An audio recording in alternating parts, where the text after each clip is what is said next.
Hey guys, it's Krista Watson here from Krista Quilts, and today we're going to spend one episode doing one design called free motion leaves.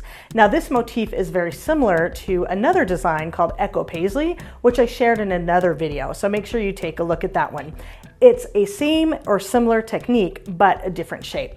So this motif and all the ideas in this whole video series can be found in my book, 99 Machine Quilting Designs. The book is out of print in the hard copy version, but you can still get a PDF download that you can print off and keep next to you or refer to it on your computer. It's a really great reference. Because this design is very dense and very slow, I'm going to break it down to simplify the process. So grab a piece of paper, a pen, or something to write with so you can sketch along with me.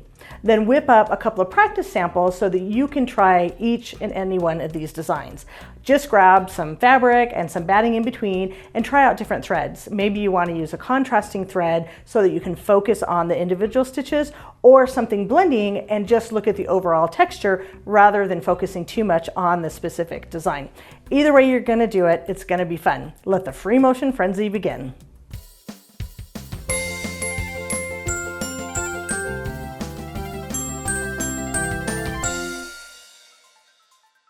This is design number 64 from the book.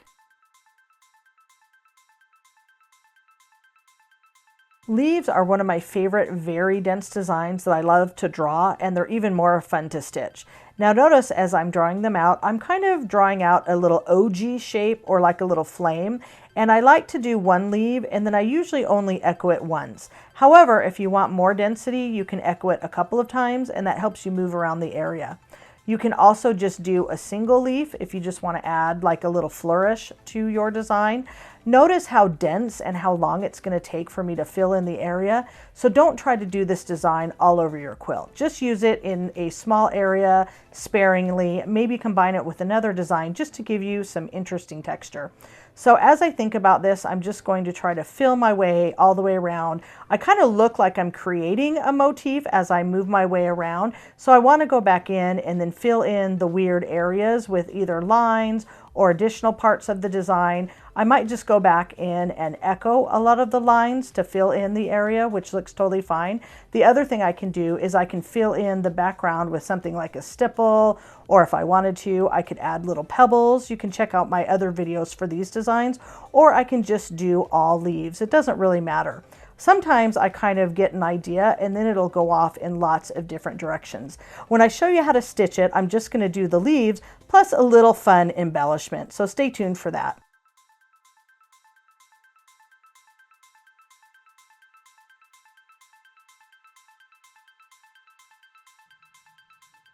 So stitching out leaves is very similar to an earlier design I showed you called Echo Paisley, but you're now stitching out a leaf shape.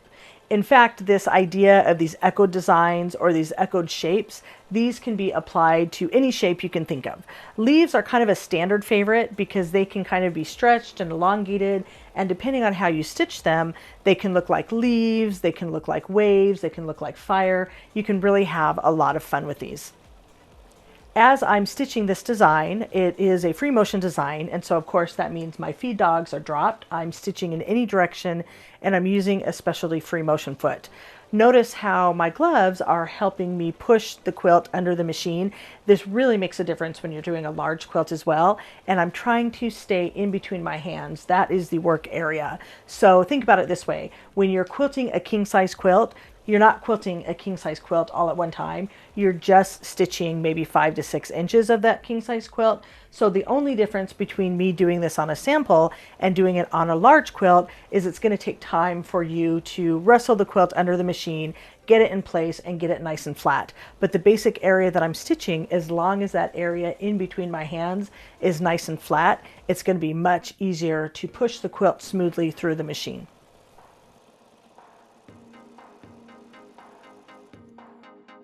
As I'm stitching this design, I'm just focusing on one small area at a time, and this is not a design I'm going to do edge to edge. Even though I'm going to fill in a lot of this practice sample with this stitched out motif, I probably wouldn't do this much on a quilt. I would just do it in little areas. You can cluster this design. You can kind of make it the star of your show. Another thing you can do with this design is you can stitch a bunch of these motifs and then you can surround it with a smaller dense fill to create more of a custom look.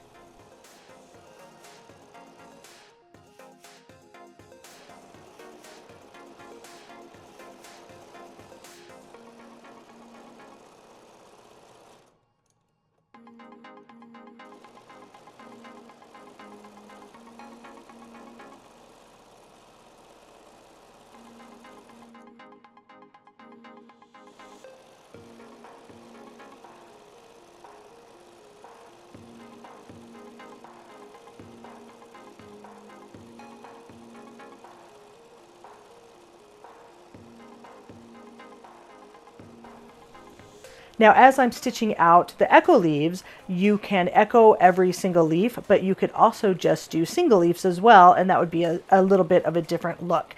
No matter how you stitch it though, it's going to be very dense. It's going to take some time. So as you're stitching out the design, make sure whenever you need to stop and think about where you're going next, stop with your needle in the down position, pause, breathe, and then look around and see where you want to fill in the design. The main mistake that a lot of quilters make when they're starting is they rush it, or they have to feel like they're filling in the entire space at one time. So just take your time with it, give yourself a little bit of breathing room, and you'll have this one down in no time. Just remember, as I stitch out my leaves, these are going to look different than your leaves. And in fact, these are probably going to look different than I drew them. So for example, if I'm sketching out the design like I showed you a little bit ago, and I might draw one leaf in one direction and another group of leaves in another direction, I'm not trying to replicate that exactly on my practice sample. I'm just trying to get the general overall look of what this design looks like.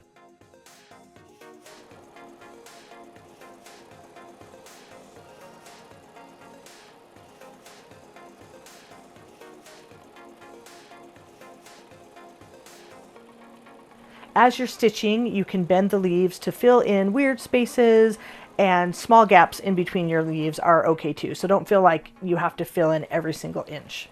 It's a really fun clustered texture to do. And for a fun little variation, you could actually add veins in your leaves to embellish them a little bit. In the close-up, you can see more detail as I'm stitching my leaves and my echoed leaves and some of my leaves that have the little veins. I'm stretching them, I'm elongating, I'm filling in the spaces with maybe funky leaves, skinny leaves, weaves, wiggles. Anything I need to do is totally fine.